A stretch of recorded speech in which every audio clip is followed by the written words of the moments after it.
మనిద్దరి మధ్యలో ఏ జన్మలో ఏ తీరని రుణం ఉందో, మరెందుకు ఇంతలో ఈ బంధనం ఇన్నింతలు పెరిగిందో, అమాయకమైన నీ చిన్నారి నవ్వును ఏ తల్లి కందో, ఇటే నీ దారి ఉందని నిన్ను ఏ సుడి గాలి పంపిందో.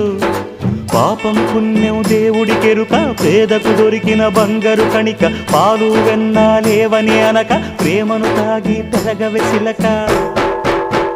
వలేసే పాడు లోకం కంటపడక ఉండు నాయనక, ఇలా నా గుండెలోనే గువ్వల కొలు ఉండిపోయింక. ఇటే పోస్తే ఎమున్నైనా నిలేస్తానే, మరింక ఏ కీడు నీ వంక రాలేదు.